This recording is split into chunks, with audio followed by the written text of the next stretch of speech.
This is the Mountainside Podcast, and joining us in studio is my friend Adam Welbon. He's a Colorado native, sportsman, conservationist, as a board member of the Rocky Mountain Bighorn Society and C.R.W.M, Coloradans for Responsible Wildlife Management contributor. Adam has gone over and above to help Colorado's wildlife and wildlife conservation nationally. It was an honor and privilege to have him on. I thoroughly enjoyed sitting down and recording this episode with him. Enjoy our conversation. Time coming. I know, man. Adam Welbon, welcome to the Mountainside. Thanks for having me. Well, you've been in the studio multiple times. Quite a few times, yeah. Yeah, I think you've recorded a couple podcasts in here, actually, right? Yeah. One with Dan, and I was in here when you did it with Taylor. That's right. Yeah, been in here a few times. Awesome. How's Taylor doing? She's good. Yeah, man. She's doing good. Yeah, she starting her nurse practitioner here soon. So she's going back to school. Real money, master's, huh? Yeah, doing or spending real money. Yeah, spending money to make some money. So it's kind of the next point in her career. So she's excited about that. So the next couple of years will be, busy, but they'll be good. We got to get Taylor back in too. Mm-hmm. I can't believe it. It's been, dude, time is just like, it's warp speed. Yeah, for sure. In here, man. It's like, and now that the guest list has grown so much, it's like, God, I guess it's going to be plus year returns, sometimes it depends. But then also like people's availability, like you and I have been trying to get in here for sure 6 months, I think. Yeah. So we're finally fucking doing it. Yeah. So honored to have you on. Honored to be here. What's new in the world of hunting? Oh man. How are we looking on the politics side, I guess? Well, 2026, obviously, we'll have another election cycle. What we're seeing coming down the pike, two kind of big things that we're watching out for, Initiative 82 and Initiative 98. So Initiative 82 is the Colorado Wildlife and Protection Biodiversity Act. And essentially what it does is it creates an independent commission outside of Colorado Parks and Wildlife to make wildlife decisions, and it's made up of people that we do not want to be making wildlife decisions in the state of Colorado. So, what is the deal? Is that like a gender affirming and God, what do they call it? Like an equality thing of hire or something? Because is that what they're trying to do with it? Essentially what they're doing is, this coalition or this commission would be making decisions on like keystone species, so essentially predators within the state. And what we're seeing right now is predators are for whatever reason, are the things that the anti-hunting groups are going after, to try and eliminate hunters to be able to hunt them. So this commission basically states it would take over in areas where Colorado Parks and Wildlife, if they weren't funded well enough, or if they deemed that they were failing at something, that they could step in and make decisions, which I'm pretty sure is unconstitutional within the state to have an independent group outside of a governmental organization that would make decisions for them. And I'm not a lawyer, but it's going to be interesting to see how this all It's so crazy out. Because it just goes back to, this is actually even worse than the mountain lion hunting ban. Mm-hmm. It's worse for biology. It's worse for science. Yeah. And it's really bad for the state of Colorado, from my understanding. And I think that it's hard to fucking understand. Like, I don't understand it. Yeah. Still, like, you're explaining it to me. Dan's explained it to me multiple times. And I still can't wrap my head around what it is. It's like, it's almost like, so the wording of it is so generic that they can really do anything that they want, right? Yeah. But the worst part about it is they're going to be governing basically our wildlife biologists, right? Like, they're going to have the final decision, or say whatever this board is, on how maybe the boots on the ground guys are actually managing wildlife per game unit, I guess, and predators specifically. And 98 is in pair with 82, and that's basically the funding mechanism for 82. And it's going to cost the taxpayer a boatload of money. I want to say some figures around 150 million. Jesus, man. So yeah, it's it's I think it's purposely ambiguous in the language, and that's by design because whatever the initiative becomes, it hopefully it doesn't get on the ballot. But if it does get on the ballot, whatever they're going to name it and whatever description, most people will read that and be like, wildlife protection. Oh yeah, I want that. And they're starting to change their strategy from we're going to outlaw mountain lion hunting, which we saw in 127, which I think, it was so much easier to poke holes in that science because there wasn't any backing it. But when you use, this type of language, the average voter is just going to hear a few, certain keywords and think, oh yeah, that's something that I want. Yeah, it kind of goes back to like that whole trophy hunting quote that they had in there that we had taken out, or Dan had taken out, or Save the Hunt did. Man, we are so lucky to have Dan Gates. Oh, dude. Like unbelievably lucky. Yep. Like I can't express my gratitude enough for what that man has done. Yep. His own sacrifice to his personal life and his business and for the better of future generations here in the state, not even in the state, like nationally. But man, it's just, we're right back in the fight again. And I feel like, I'll blatantly say it myself. I'm getting complacent a little bit because I have other shit going on in my life. Like if you're not really, really paying attention, if you're not really listening to Dan, and if it wasn't for Dan, I wouldn't know literally any of the shit was going on. Well, but Dan's a personal friend, so he sends me text messages. And dude, with the whole like school shooting that we just went through, I've kind of checked out of social media. That's honestly why you haven't seen as much podcast stuff, is just because there's so much noise. And I've just had to take a break from it, man. Like I just, as much as I can, and I run our social media pages. I had some people doing it a few years ago, and I might go back to that model just so the listeners can have the content and stuff and have the regularity of content being pushed. But man, I just felt like we needed to quiet down a little bit and drive listeners back to a little bit of this long form. Because I feel like this short form shit is like, it's fucking up the world a little bit, man. And I saw it really like firsthand in evil in the hunting space. And then also during the school shooting and the Charlie Kirk thing.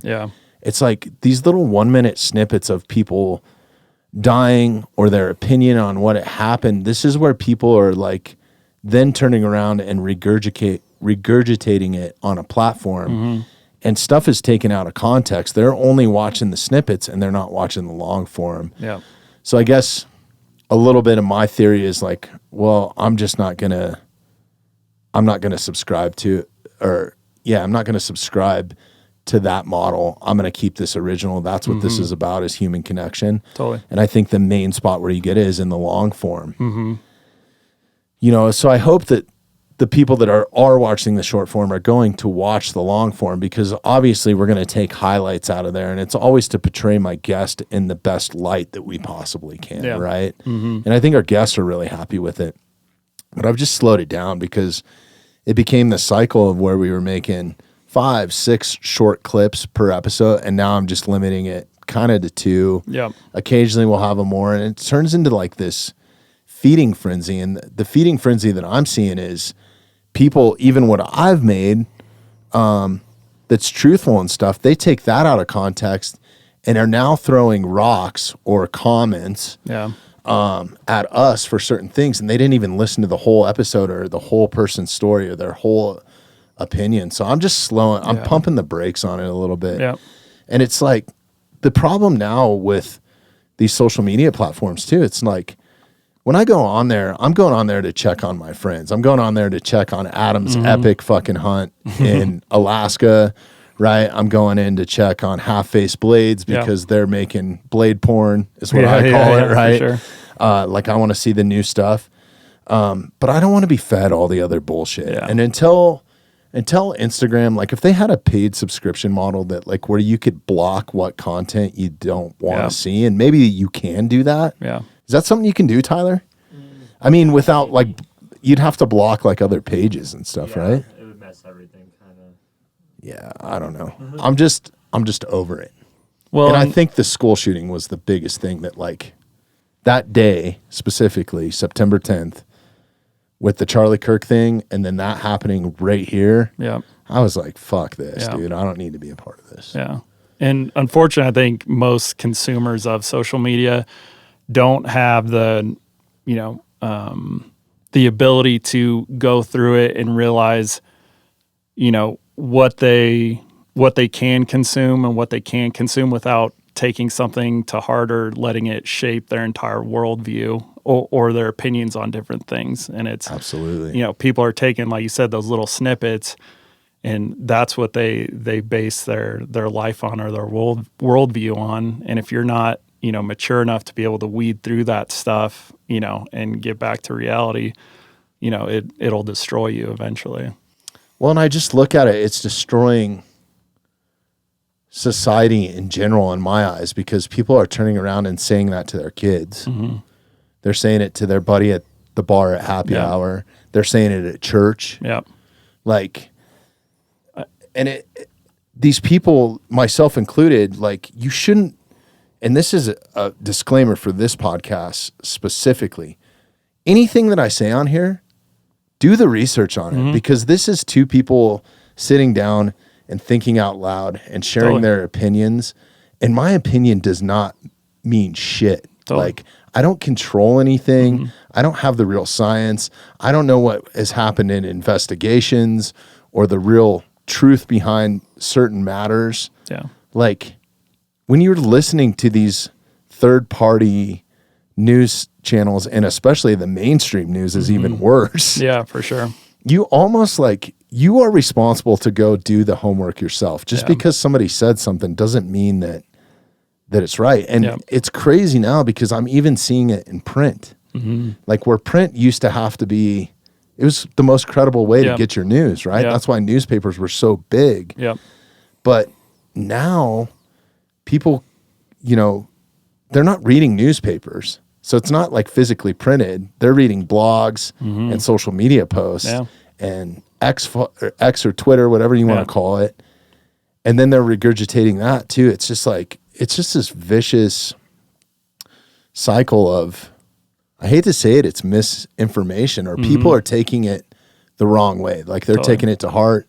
And then, to the point where like stuff that I'm seeing on there is upsetting me and is playing in the back of my mind. Like, I don't want that, man. Like, I like Jeremiah Wilbur's take on it. He's like, I view social media as a highlight reel for all the shit that I'm doing, whether he's wrestling in his garage or teaching his kids something or whatever he's doing with a nonprofit.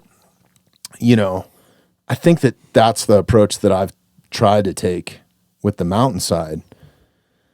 But man, I guess that day is what really woke me up to it. Was just that September 10th, and I'll never forget it, man. Like that was a rough day for the community, especially being so rooted here. Yeah. But then to go back to kind of like the wildlife policy thing, they're doing the same thing in politics, man. Like all these ballot initiatives and all this stuff, it's like they're creating this noise or like this smoke screen. And there's nothing like super factual in there. You know, you have to discern what that verbiage means. It's not like cut and dry, like, there's no facts. And that's what I really appreciate about C.R.W.M and Save the Hunt. And Dan just speaks the truth. He'll tell you how it fucking is. And thankfully, I mean, you're giving, right now you're giving Dan that platform to keep everyone, informed on what's going on, through his podcast. And so, I mean, you're doing more than, you can say, well, I've kind of pushed back from it, or I'm not as informed as what I used to be, but you're giving, Dan the voice to be able to, educate everyone on what's going on. because a lot of people won't take the time to go and do the research themselves. A lot of people won't have him on their podcast, sure. and Dan knows that he's welcome here anytime. Yeah. So Yep. that's another thing. It's like you got to have the hunting community's got to back you up too, Mm-hmm. you know. And I feel like that's dwindling for him a little bit. I can see the frustration. Happening. Yeah, I mean, everyone, especially after a huge win with 127 that no one thought that we would get, everyone wants to jump in and, take the victory lap. Yeah. When we all knew that in the end it was C.R.W.M. that got us there. There's a lot of great organizations that, came on board, whether it was Hal, whether it was Origins Foundation with the Lionheart event. I mean, there's a lot of organizations that jumped in, out there. That paired. But in the end, it was still Dan and C.R.W.M. that, that led that charge. And so now that we're past that, and there's a lot of people that don't even know what we have coming down the pike that, in my opinion, is much worse than 127 was if it comes to fruition.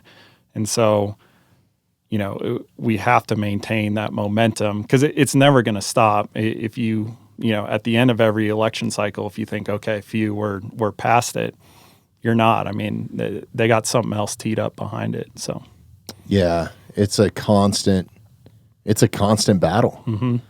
It's crazy. Yeah. And I think the worst thing about this initiative, like just looking at it from way back, from the back row or 30,000 feet or whatever you want to say, is it actually does nothing to help wildlife. Mm-hmm. Not on the biology side, not on the money side, because now that's money that I'm okay with paying more tax dollars if it's going towards wildlife management, like actual management of like the wildlife on the ground. Mm-hmm. But if it's going to employ people to make decisions that could hinder the guys that are actually dealing with wildlife with their boots on the ground, like that money could be going to them having new trucks or better spotting scopes or different trackers or drones so they can see, different wolf packs or whatever they need, right? Like I'm sure that there's so many tools that are available that they don't have the funding to actually use, especially as far as like technologies come along. Yep. It's so crazy. Yeah. And I mean, in the end, it's our, when we buy hunting and fishing licenses, that's what's going to the true, boots on the ground, right. Biologists it's not even work taxpayers' dollars within the state of Colorado. Right. It's hunters and fishers that support that. And, a lot of NGOs, that are part of that as well. I don't know if I told you I just got elected onto the board of the Rocky Mountain Bighorn Society. You did? Yeah. Awesome. And Congrats. Thanks. And we get the statewide bighorn tag every single year that we get to raffle off. A lot of money's brought into that. And 75% of that goes back to C.W.M for bighorn sheep research within the state. So that's incredible. There's a lot of really great organizations. Some of those tags go for hundreds of thousands of dollars. Well, right? the auction off ones, at Sheep Show, it was last year. That tag, I believe, went for 1.2, 1.3 Is this the million. right website? Yeah, it is. Awesome. Yep. And we're redoing our website, so that should be live here shortly. But yeah, we've always got great raffles going on. We just raffled off a stone sheep hunt that just finished up, and then our next one's going to be a caribou and moose hunt. Look at that ram, dude. That's a fucking beautiful ram. Yep. So wow. But yeah, that bighorn tag gets auctioned off at our rendezvous, which is in April every single year up in Loveland. So if you're around, come up for for the dinner. Dinner, live auction, I don't have silent that kind auction. of money. Well, no, that's what I'm saying is that raffle's $25 a ticket. Oh, it's a raffle. Yeah. Okay. So I mean, it's not like the sheep show auctions where things are going for $1 million for governor's tags. So it's an actual. Dude, it's an actual that's awesome. raffle. So guys like me could potentially win. Yeah, anyone can get that's super cool. The statewide tag. The thing I love about those raffles too, that like C.R.W.M did, or like some of these nonprofits and stuff, is it's like where your money's going afterwards, right? So 75% of that $25 is going to CPW. Yep. For That's sheep pretty research. impressive. And then between us and some of the organizations, I mean, $1.2 million was raised for 13 different sheep projects within the state. So, a lot of that money is, and sheep have their whole mess of issues that, that we have to fight for in order to make sure that their populations stay healthy and we, can continue to hunt them down the line. So, yeah, that's crazy. And I don't think people realize that $25 could win you a tag of a lifetime. Mm-hmm. Like literally, like you get one of those in your literal life. lifetime Like tag. guys that have drawn two are like, should be struck by lightning. Yep. Right? For sure. For drawing the tag Yeah, twice. Yeah, well, and for luck, right? Yeah. Well, in 2028, it does become a true once in a lifetime tag. You won't be able to draw it Really? again. Yeah. Okay. Yep. That's good. Yeah. Yeah, I think that's good for the. So when you win a tag like that in the raffle, Mm-hmm. Does that then take you out of the sheep pool for you to draw another one? Nope. Really? It's completely separate. Okay. Yep. Yeah, the raffle's completely separate. So if you win the raffle, you could still draw a tag down the line. That's So, incredible. Yeah. That's really cool. When is that happening? April 18th, up in Loveland at the Embassy Suites is our rendezvous. Nice. Free drinks. Yeah. Well, we'll have If a you cash get a bar room there, section. right? Yeah. And then we're also working on it. It's not solidified yet, but another really great tag. If you become a life member with RMBS, that'll be your own life member raffle that we're really excited about. We're going to solidify that here in the next few months. So there's a lot of really great opportunities to win some awesome tags and have the money go to And a give good back place. to the state animal, man. Yep, for sure. It's fucking cool. They're such a cool animal, man. Yeah, they're incredible. They're incredible. Wow, that's cool. Yeah. Congrats, man. Yeah, That's thanks. cool you're doing that. I didn't even know that. Yeah. Well, even more the reason to have you on here now. So what's your new role there, and what do you expect to do or change? Yeah, so I'm on the board of directors. What I've started focusing on, I'm a part of their legislative affairs committee, so what we've already been talking about. And then I'm on the rendezvous committee, so that event in April, I'll help, especially with the vendors and stuff, get all our vendors put together. And there's some awesome vendors. C.R.W.M will be there, Big Cat Taxidermy, a lot of great vendors. So it sets up like a little mini sheep show almost, if you've been there, with the vendors, with the silent auction, live auction, dinner, stuff for kids. So, but yeah, my main kind of deals right now have been the rendezvous and then the legislative affairs committee with RMBS. And, I was just elected in April. So, I'm still learning the ropes and, figuring out kind of where I fit in best within the organization, but I'm just happy to be there and serve. So That's awesome, man. They're lucky to have you. Like, I need to thank you too. I should have done this from the get-go. This was on my list to do today, but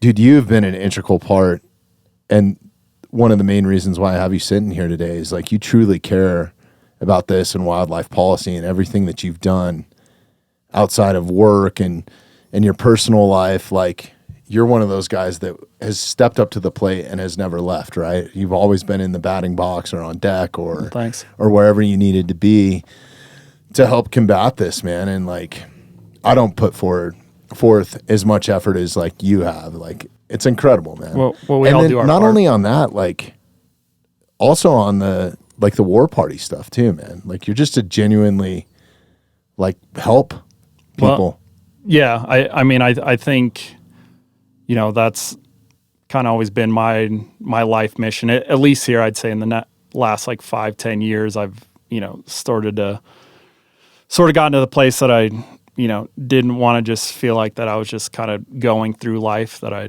wanted to make a difference, make an impact, and rally around things that I really cared about. And, everything going on with trying to take hunting away and wildlife issues, war party and what they stand for. And, RMBS, I don't know. Taylor and I don't have kids. And so it's like,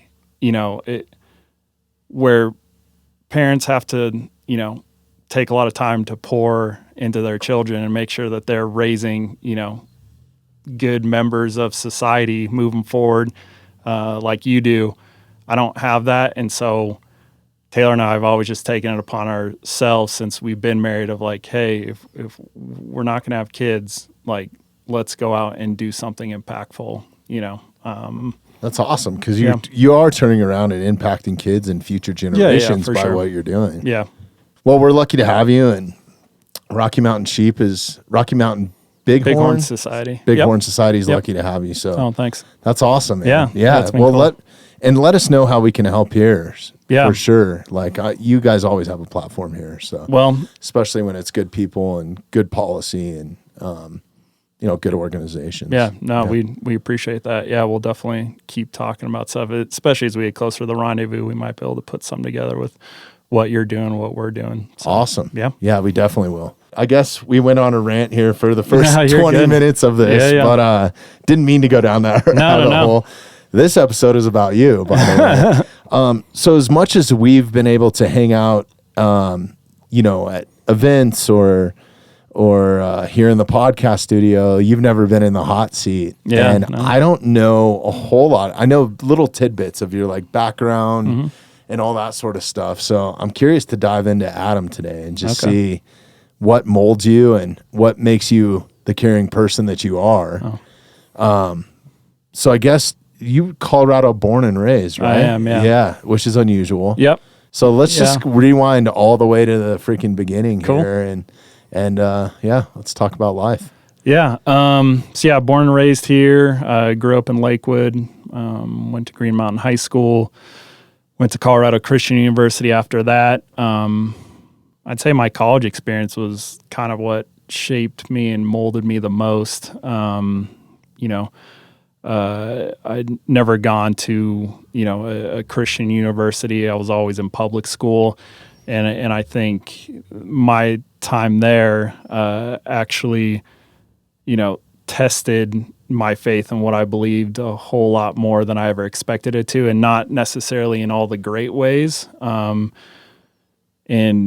there's a lot of working through that, but what it did, it solidified, kind of my mission and just being as actively involved in almost kind of like a helper role as possible. Like I've never considered myself as the guy that's going to be like the face of something, but I'm when I believe in something, I'll go at any lengths to help, support those visionaries. So, I think my time in college was what kind of helped shape that. I spent a lot of time in various countries in Africa doing nonprofit work, mainly in Uganda and Zimbabwe. And really, back in a time where Mugabe was the president of Zimbabwe, and they were kicking out foreign journalists, and there was a lot of tension there. So just being a white American in Zimbabwe, going back multiple times,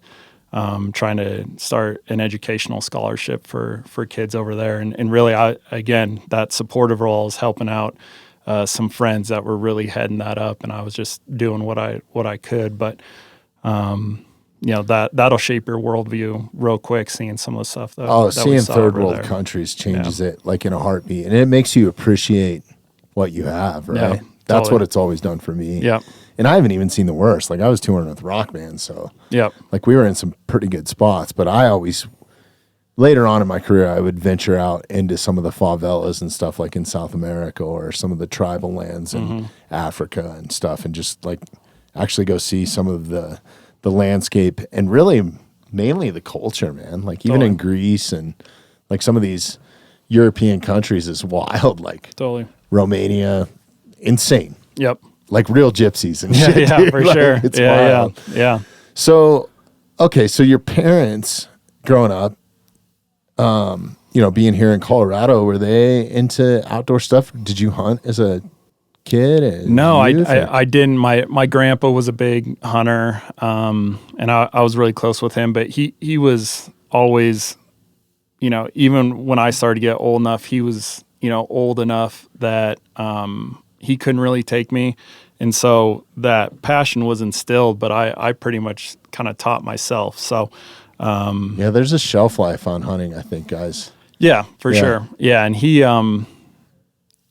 just what big game Western hunting requires, he wasn't going to be able to do. So I question myself every year. I was fuck, what did I sign up for? Totally.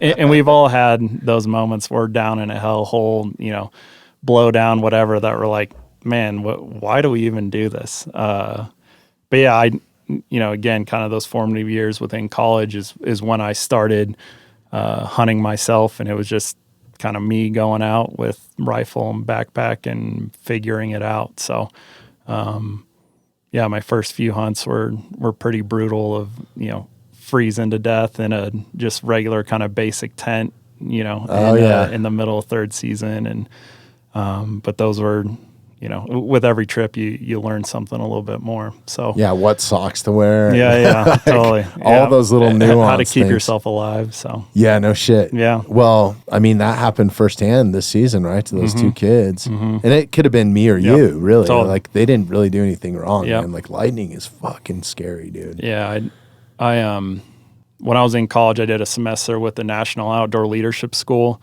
where we were up in the Absarokas in Wyoming, and basically did 3 months of backpacking, rock climbing, and river travel. And you got college credit for this? I did get college That's credit. fucking Yeah, awesome. I was an outdoor leadership minor in college, and so Nice. I got some credit there. But that trip was where I got my true sort of fear, or I guess respect for lightning, being up in the mountains. You're above tree line. Yeah, we were above tree line. We were coming up over a pass, and there was a guy in front of me that kept like grabbing towards his elbow, and you could like just feel the charge like in the air. And it started to rain, then it started to hail, and he just kept grabbing back towards his elbow. Well, I like look over, and he's got a little like charge that's going between his tent pole and his elbow, like as he's walking, just From the ground. From the electricity being charged in that metal tent pole. As soon as he brought like his elbow back when he was walking, there was just like a little spark there, and it was like, we got to get off here now, and bailed off. But that was like the moment to where if I'm up high and there's weather rolling in, I don't care what's up there, what I'm going after. I'm going back gone. to the trees, bro. I'm gone. Yeah, I'm going down. So. Yeah, no, you can feel the charge, and it can happen like in the blink of an eye. Totally. Like literally a storm roll. I've had my shirt off, dude, like dying going over some mountains, and it feels like it's 90 degrees, and the weather will drop like 30 degrees, and you can feel that electricity. Like you get like this sixth sense, right? Mm-hmm. Yeah. And what do you do? Like, because he was charged, like, how do you ground yourself? Honestly, I've so no you don't idea. Get electrocuted. Yeah, I don't know. I mean, it was literally, we bailed off. There's kind of a big rock outcropping that we just all sort of, got together, behind this rock and just weathered the storm. But I have no clue what have look that up, if we Tyler. stayed Let's up there. try to figure this out. I don't know the crazy. science of it, but yeah, there's got to be some sort of science. Yeah, I have a friend that they were four-wheeling, and it was high country, and they were above tree line. He stepped out of the truck to take a piss, and lightning struck and hit him I think it hit him in the shoulder, or it might have been in the head, and then came out his foot, and he lived. Wow. Which is crazy. Yeah. So yeah, I don't know. It's just a matter of circumstances, right? Yeah. I think. And if you've ever seen lightning like super close, and the only place I've seen it super close is above tree line. Yep. It's like a freaking fireball. Yeah, like it's you can't crazy. explain it, man. No. Yeah, it's crazy. It's God's supreme weapon. Yeah, for sure. It's like something from the future, man. Totally. Like if they could harness that for warfare, Totally. bro. Yeah. There'd be some dead people. Did he have any, lasting permanent damage from it? I think he actually, for a while he did, with his foot, obviously, because I think it actually like blew a hole in his foot. Yeah. And he was a skater kid. I think he was only like 19 or 20 when it happened. And he was wearing Osiris, like the skate shoes. Yeah. So I think he gets free Osiris's for Really? life, right? Because I think they bought the shoes that he was wearing, right? The one that was all blown out. Yeah. And then I know that they gave him another free pair of it or something. And then he was on the Mythbuster guys did an episode on him because he had. So this was back in the 90s. Like tongue piercings were like a big thing. Like all the dudes had them, girls had them. Yeah. I don't even know if they're still a thing. But yeah, it was a big thing. So he had a tongue piercing. And so I think that there was something that they were doing with that with Mythbusters. Like, did that attract the lightning or did it save him? I can't remember exactly what it was, but. Yeah, basically you're screwed if you have metal on you on a mountain. Yeah. Don't do that. Which, a rifle, a bow. Yeah.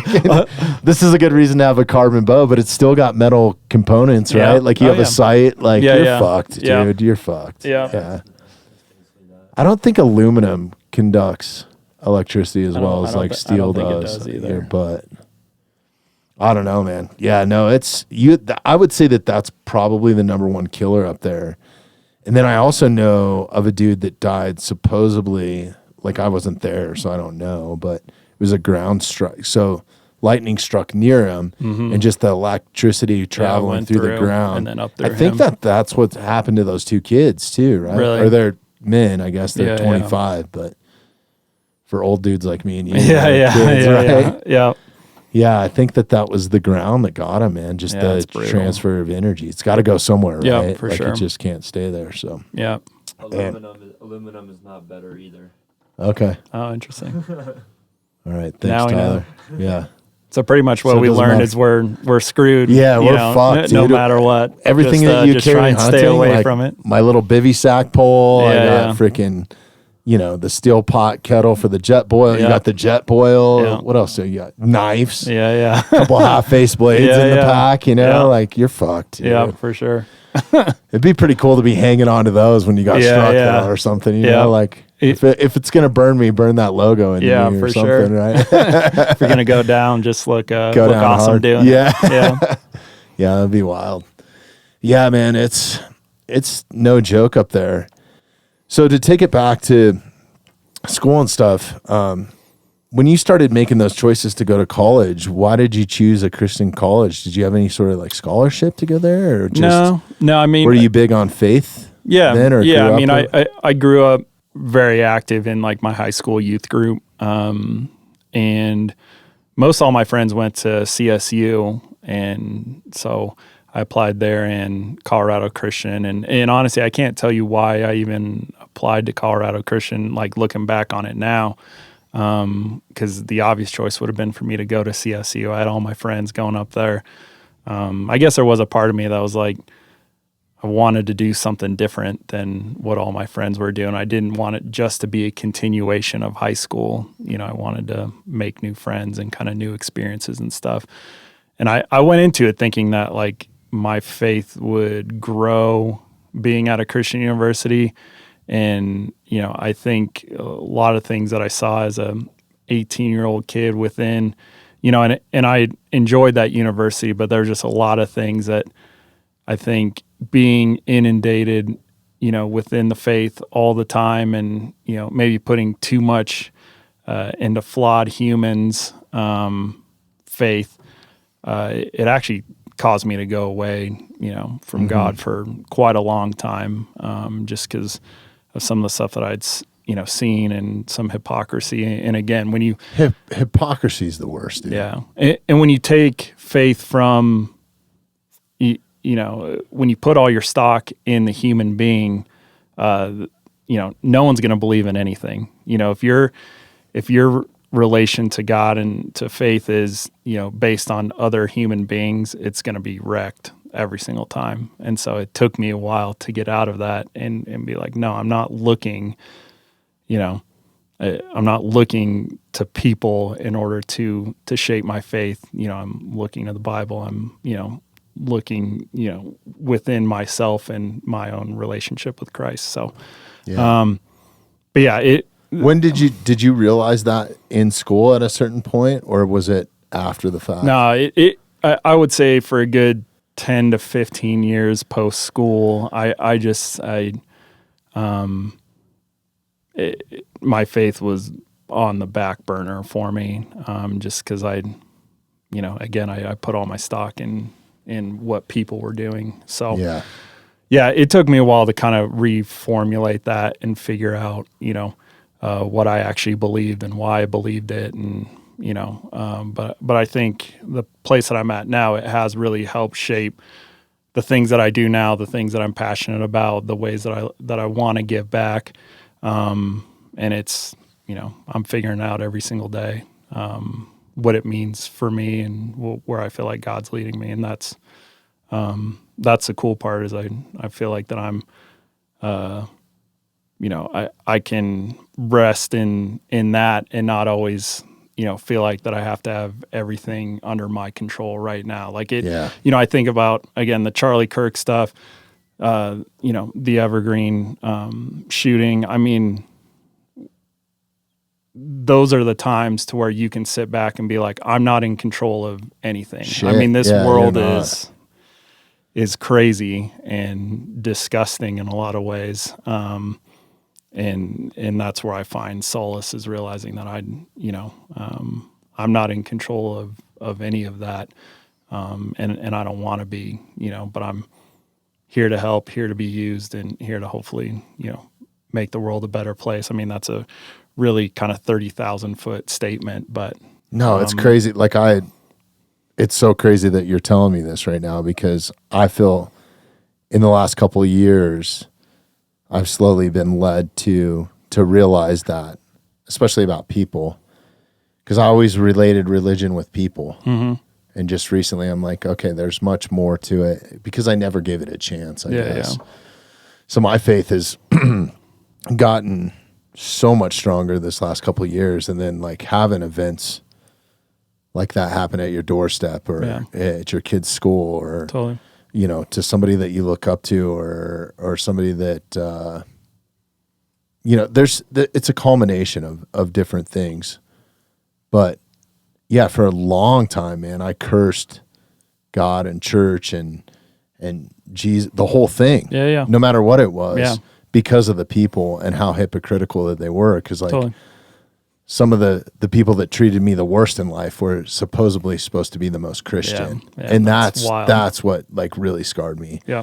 But then it took me 45 years to realize, oh, well, that's not God's fault. That's the human's fault. Yeah. And I mean, when I talk about putting stock in people back when I was in school, and that caused me to walk away from my faith, it was for the exact same reasons of what you just said, of people telling me, well, you're not a good enough Christian. You're not doing this. You're doing that, and it just feeling so much judgment. And it was like, this doesn't align with what the Bible's telling me at all.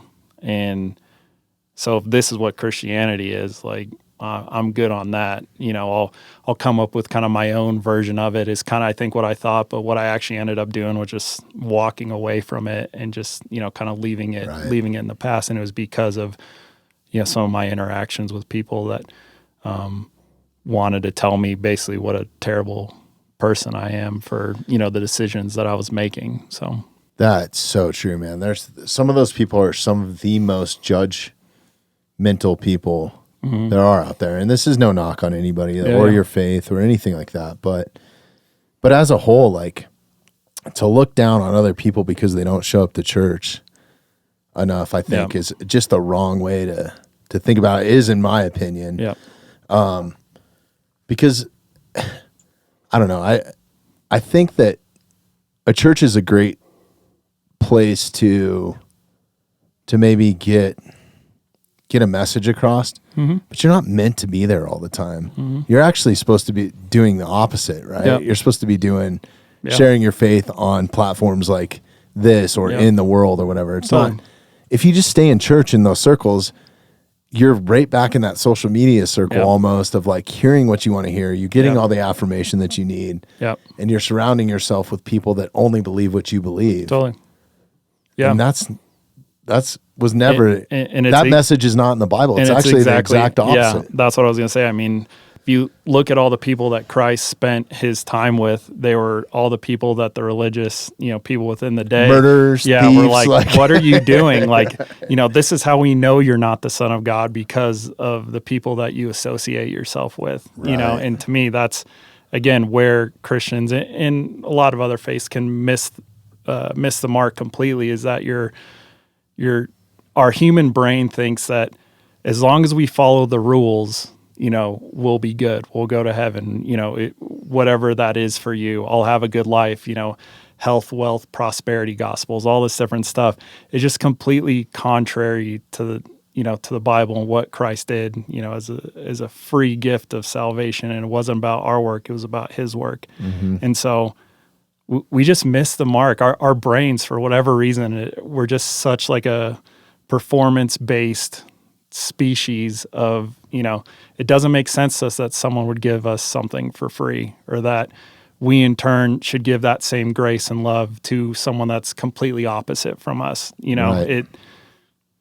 I guess that's you can't get affirmation in grace. You can't buy grace, and you can't buy time. Yeah. And like, those are the two, totally. I think, main messages that I hear repeated over and over again in any sort of scriptures, is like grace and time. Those are the most valuable things. Mm-hmm. Yeah. And it's not, I mean, there's so much to it, man. I'm so amateur at any of it. So like, I don't really have room to preach. Are, so I'm just like, personal experience. I really find my grace though in nature and being humbled in those moments, like we were talking about with lightning strikes or whatever, is like, holy shit, as I sit here and curse, but that's me. That's authentically me. So, but yeah, I think that to each his own, right? Like that's for you to figure out, as long as you're not being a real piece of crap and bending the rules so you can have some sort of indulgence in life, right? Like, or God provided this Lamborghini for me or whatever. He didn't, dude. Yeah. And that's where probably robbing somebody of their money or their time. And that's again, the message of, of Christ is not like, if you do all these things, I'm going to give you an incredible life and you're going to be wealthy. And, that's not what life's about. And there's enough churches and stuff out there that, that preach that, so that when people aren't receiving those things, they're not, they don't have the Lamborghini, then they're like, well, God must not be real then, right? Because they're putting all this stock into something that's just, not the truth. So, yeah. And I guess that's what I was saying with grace and time is like, those are the only two things that you should be getting out of religion is grace and time. Yeah. And in the time of where you put your time and, where you're investing in others and how you're loving others. And that's what it's all about. Yeah, I agree. Well, thanks for sharing that, man. Yeah. Like, I know it's a personal thing and I'm opening up to it and trying to figure it out myself. I think that's the other thing is it's constantly something to figure out. So like, you don't have to have all the answers to anything, right? I think that's what's most intriguing to me about it too, is like, this is an unsolvable puzzle. Oh, yeah. And we'll, only one person knows. No matter how much we think, we've studied or, read up on whatever. I mean, we're all in the same boat. And that's whether you believe in it or not. Like, just try to read the fucking Bible, man. Yeah. Like, it's crazy. Yeah.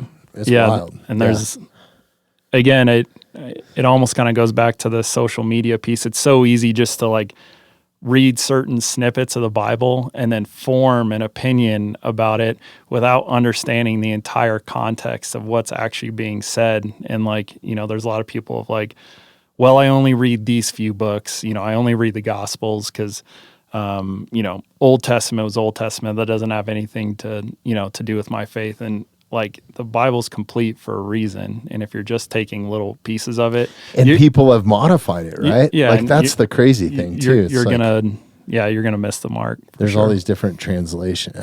It's weird. I wonder that sometimes is like, in translation, what was lost, or is there a missing piece, or is there like, because it Totally. was so many hands that it's gone through. You start playing the telephone game. Yep. And humans are imperfect. Yeah, and Catholics have certain books within their Bible that Protestants don't have, and I think that's, again, when you dive too deep into that, I think those are good things to explore. But in the end, like, if you're trying to disprove something, you're gonna go back to that people element again and not that faith element. Yeah, if you're trying to disprove another religion too, really, honestly, man. Yeah.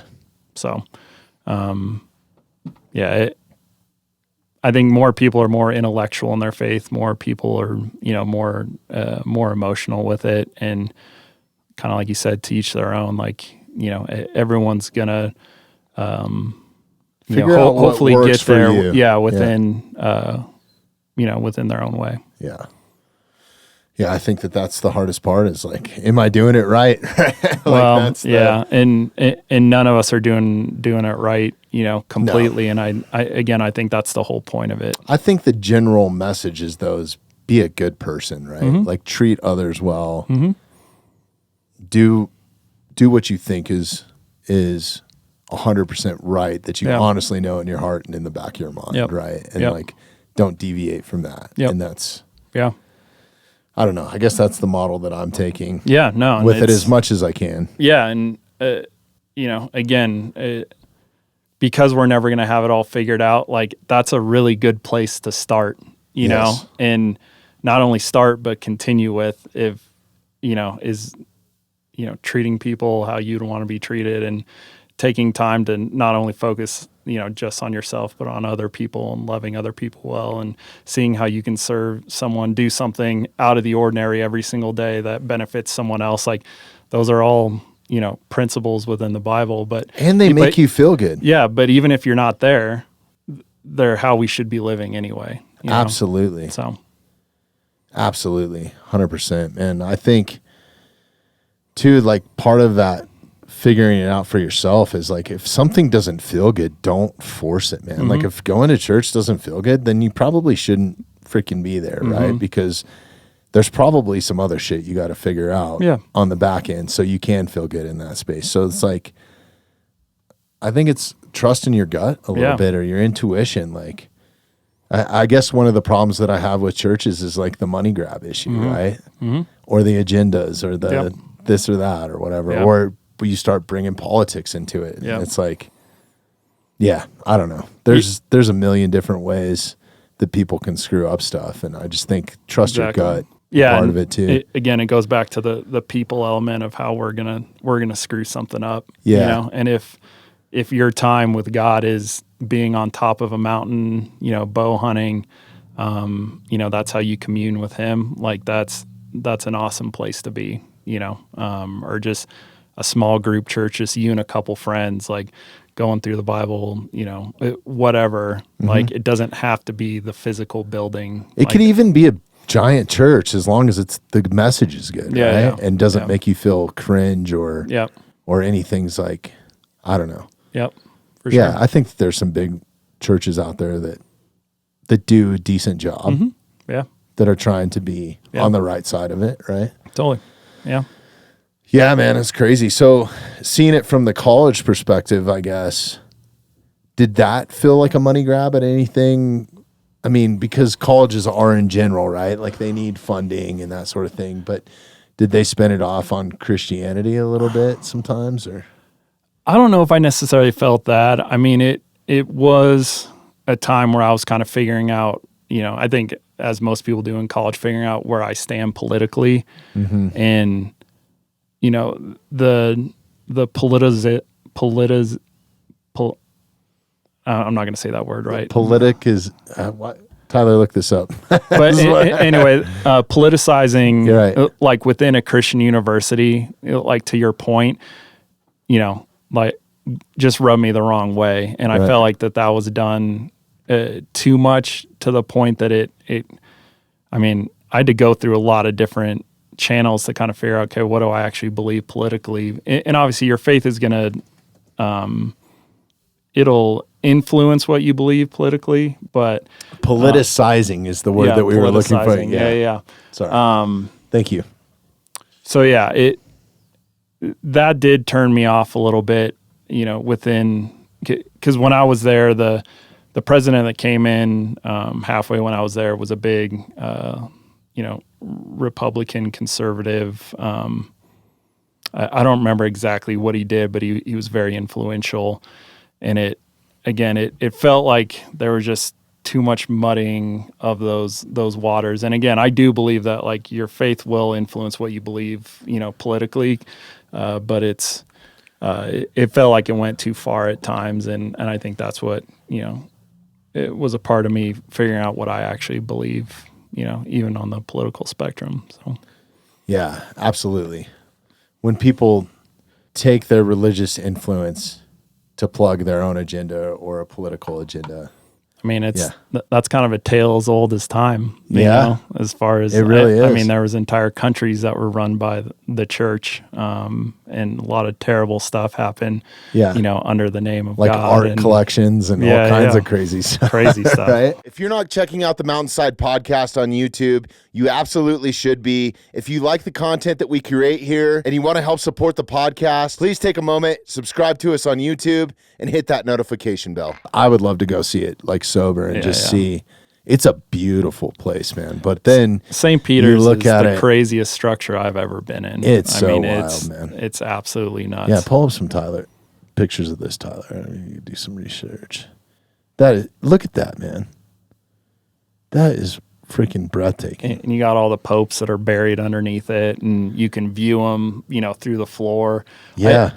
The fact that it's its own country too, right? Yep. So like, which is weird. Like you can go down a bunch of different conspiracy like rabbit holes with this, but it is insane. Vatican City.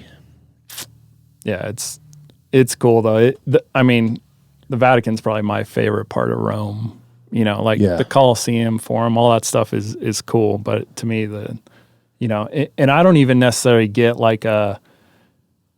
I don't connect with the Vatican like from a religious standpoint. Like, I mean, maybe because I'm not Catholic, but also whether you're religious or not, going there, it's freaking it's an experience. Yeah. It's the last time I visited it was 15 years ago, and I had no faith at all. Yeah, like zero. Yeah, like I was actually anti-faith. Honestly, then, and like it's still breathtaking, man. Like it's so. In its own right, it's so rock and roll. It's so metal. Like, like you could see like the evil inspiration that can come from it too. Like there's that side of it too. Like power, all those old freaking churches there's so much demonic depicted gargoyles and all that sort of stuff on the outside of them. Yeah. It is so incredible. Pull up the Dom, Cologne, Germany.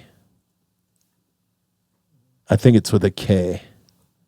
Cologne with a K, Dude, this place, like I love blacksmith work. But see if there's any like close-ups of there's a fence that's built around the entire perimeter of this place, and it is freaking massive.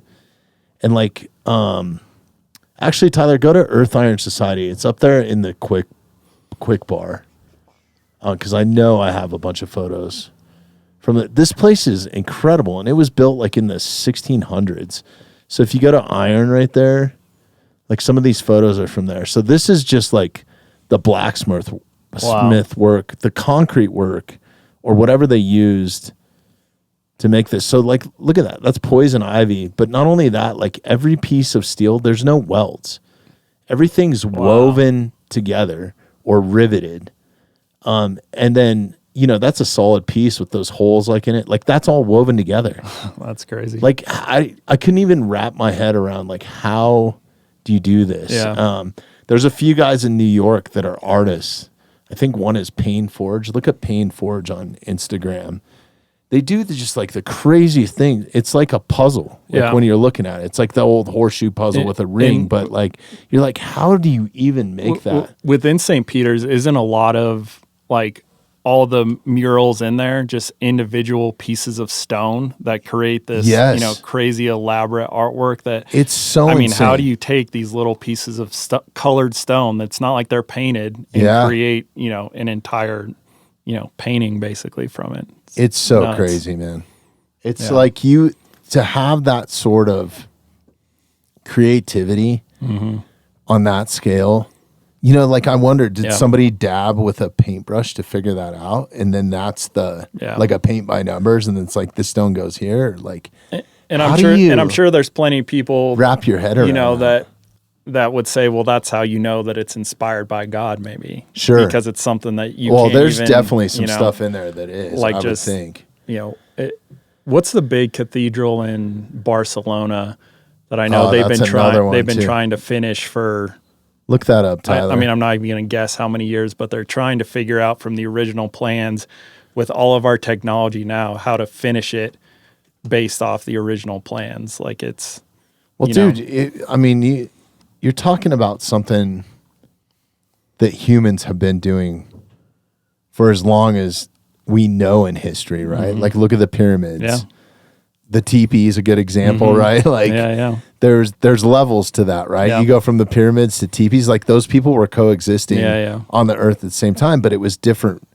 Like, obviously, if you're going to build a pyramid, you're going to stay there. Yeah. A teepee's set up for, like, nomadic travel, right? Yeah. So you've got all the same structures, like culture, all around the world. Yeah. And how would they know, there's no interconnectivity. How would they know to build basically the same structure, and how would you even build that today? Yeah. You know what I mean? Like they can't even recreate it today. Yeah. With what technology we think that they had. Mm-hmm. It's mind blowing, dude. There's so much more to the Matrix or whatever you believe. Holy crap, dude. That's another. So these are all over Europe, man. Yeah. And they were so revered from a craftsmanship standpoint, no matter what you believe in, that they were kind of like no-fly zones during World War II. Oh, yeah. And you'll see chunks of it just like taken out where a mortar accidentally hit it. Yeah. And I'm sure that dude was killed on the spot or something, you know what I mean? Like it's unbelievable with history and like everything that those things are still standing. Have you been to Florence? Yes. Is it the Ponte Vecchia, that bridge that, Hitler hit every single bridge in Florence, but he left that one because it was, the oldest and had the most history. He was like, okay, I'll let that one stay. It's so crazy, man. There's a bunch of stuff like that. Like in Brest, France, there's a bunch. Well, even that bridge in Cologne walking over to the Dome was completely underwater. It was bombed during World War II by the Nazis. Yeah. Or no, by the Americans. But they rebuilt that bridge. Like they took it out of the water and you can actually see where they like patch pieces of it together, but there's still bullet holes from planes or whatever caused the bullet holes in the bridge that you can still see. It's crazy. Such a cool bridge. That's crazy. Yeah, look at that. Dude, that's that iconic bridge, I think, in Saving Private Ryan, right? Where the tanks are going across it and stuff. Yeah, I think so. Yeah. That's such a good... I need to go back and watch that movie. Such a good movie. Yeah. Yeah, man, that's wild. I don't know how we got spun off on this, but I don't know either. It's so intriguing to me, man, those places. You going to Rome. Oh, right. That's how we got there. So, I got to go back to the Vatican at least, for a minute. I don't know how much time I'm going to have dealing with bare knuckle boxing. It's kind of cool that they're doing bare knuckle boxing, kind of where fighting started. Yeah, that is cool. There's another spot, if you're ever in Italy and have time, Verona, Italy is really cool. And it's actually older than, I think Rome is a city maybe. Okay.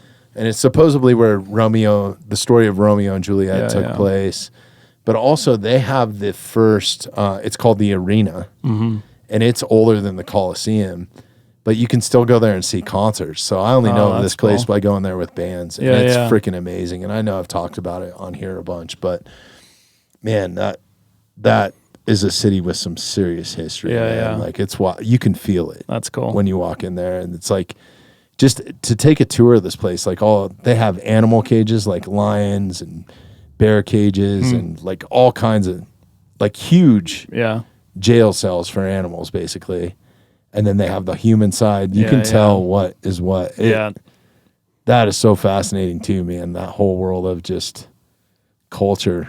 Yep, for sure. Where we were making people fight for entertainment, and then you look at it now and you're going to watch a bare knuckle boxing. It's pretty cool. Yeah, no. It's really cool. It is cool. Yeah.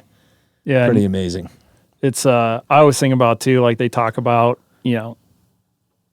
and we don't have to go down this rabbit hole, but like the energy that like stones hold. And so when you think about all these, whether it's the Coliseum or what you were talking about in Verona, all the really intense things that would happen, just kind of when you talk about feeling that energy in there, I know they talk about how stones can hold, Absolutely. hold that energy and how you feel it when you're there. But yeah, man, I think there's something to that. I think there's something to this place. Like all the conversations that we've had, like this table specifically. I've been contemplating building a new table, and we might still, but like I'm still going to keep this one in the studio, whether we put it on the wall or something, right? Like I'm big tied into that. Like there's history in everything. Like there's history in these stone points, because me and my buddy, Donnie made them for me as gifts. First of all, the first time he came on the podcast and gifted them to me. Yeah, yeah. And then he was so gracious. He invited me into an archaeological experiment, and I said, "Hey, can I bring these with me so we can actually blood them?" So now there's like there's so much history behind those. That's cool. And I can think back like this specific point here, removed the heart of the first bison that I butchered with stone. So that like those little things, and I think that's what I get out of hunting is like, I remember that every time I put down my dinner plate, or I remember where I was, or like all my half-face blades I have history with, like some that I've retired. Like I don't ever want to lose this because I've done so much with it, and I want to be able to hand it to somebody. And think, I think that goes with a lot of things. Yeah, definitely. Yeah. Yeah, it's brings you back to a connection that I think most people will never experience, from the hunt to harvesting to eating, it doesn't happen that often for that many people anymore. And when you get to be a part of that, it connects you, it grounds you to something. Yeah. For sure. I wondered sometimes, like, if it tastes different to me, like if it tastes so good to me because I put in all the work, like I'm sure it does. Does that change the palate? Do people taste what I'm tasting?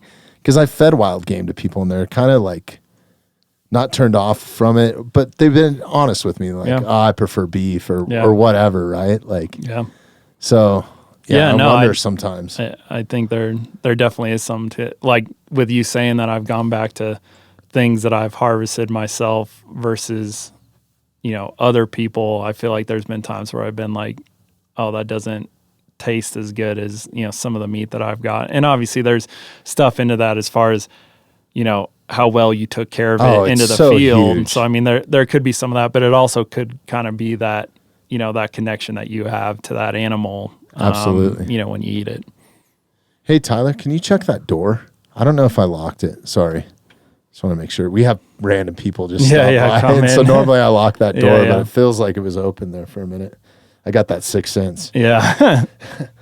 All right. So, God, this was supposed to be about you, and we keep diving off on all this stuff. I'm happy to talk about man, whatever. it's awesome, man. I'm really enjoying having you in here, dude. Thanks for coming.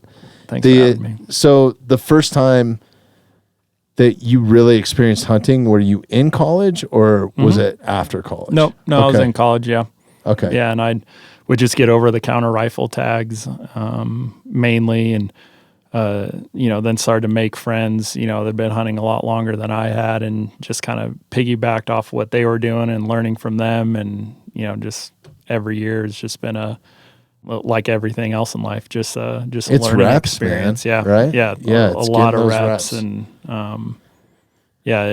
and then eventually getting into even on the archery side, the rep thing comes into play even more. Archery to me is like one of the most rewarding and frustrating experiences of my life, because again, it's just that next level, of precision and being dialed in, and it's the discipline of it too, right? It's like a martial art. Totally. Yeah, I think there's so much discipline to it. Yep. I love it, man. Like, I'm so bought in for life, like I'll shoot my bow whether I continue to hunt or not. Like, just archery in general is like the best thing. And it's ever. an easy thing to do. It's not like a rifle to where you have to go to a range or go to national forest and make sure you're not right. good backdrop, whatever else. I mean, archery, you can shoot in your backyard if you want to. And it is therapeutic, I think, just getting those reps in. And but yeah, as much as I love archery, I still I would never consider myself just like a true bow hunter, like the Cams of this world. I enjoy rifle hunting as much as and muzzleloader. I mean, all the different forms. I like all the different seasons, and that's okay, dude. You don't have to. Everybody doesn't have to be Cam. Oh right? yeah, you see the guys out there that want to be, and I've never felt that pressure too. But I was just saying, like when I was just up in the Northwest Territories, I used the rifle up there and bought a rifle that I'd saved for a long time to get, and I made all the difference having their Viking armament out of Grand those Junction. Guys are badass. Grant's a good dude, and I mean that rifle is just incredible. I mean, my caribou I shot at 435, and just having that confidence in your equipment, as you well know, makes all the difference. Is that your first time going to Alaska this year, or have you been before? It was up in the Northwest Territories, up in Canada. Oh, okay. I thought you were in Alaska for some reason. No, up in Canada. No, that was my first time going up there. That was kind of my dream hunt when my grandpa passed. That we were talking about earlier. So is that considered the Yukon, or is that it's up above the Yukon? Really? Yeah. Okay, so it's Arctic Circle, northeast, northeast of the Yukon. When my grandpa passed, he had left me kind of a chunk of money that was like, this is for your dream hunt, and this was my dream hunt. Be able to hunt Dall sheep and mountain caribou, and it's. Let's pull up Adam's Instagram. It's Adam Hunts, right? Yeah, Adam Hunts for food. Yeah. But yeah, I mean, that area, just true untouched wilderness. I mean, dude, this caribou that you shot is freaking a monster. Yeah, he was great. That Dall sheep is so badass too, man. Yeah, just that's incredible. The landscape, like I said, just true untouched. Like our guide, his name was Kelly.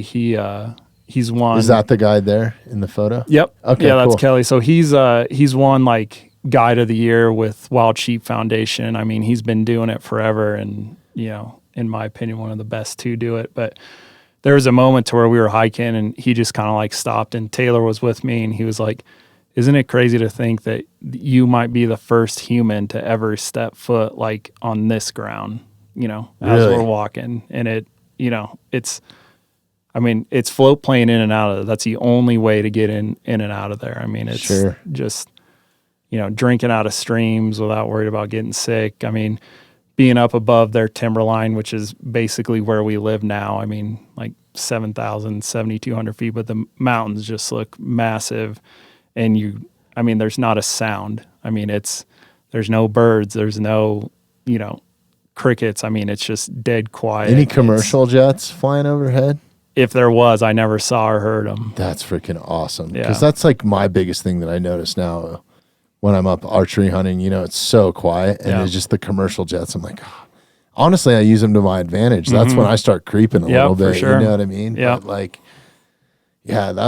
that's my only one complaint. Like, being in true nature like that is freaking incredible. I should do it just for that experience. Yeah, and I think that's probably the one and only time I ever have been in an area that's just true untouched nature. Yeah. How pretty you guys were incredible. there for a minute, right? Like how long? 2 weeks total. That's So, incredible. it takes a few days to get up there. I mean, it's Denver to Edmonton, and then from Edmonton you stop in a couple like smaller places before you get to a little town called Norman Wells, and they pick you up in a float plane from there, and then from float plane it's helicopter. So I mean, it's a lot of steps just to get you into the back country. The outfitter was Lancasters, and I couldn't recommend them more either if you're looking to do, a Dall, caribou, moose hunt up in the Northwest Territories. I mean, they're top-notch operation for sure. So That's so right. it was an incredible experience. When you do something like that with those guys, how are you getting the meat back? Did you have come back with coolers, or what did? So we, the smaller airline called Canadian North that basically takes you from Norman Wells all the way back down to Edmonton.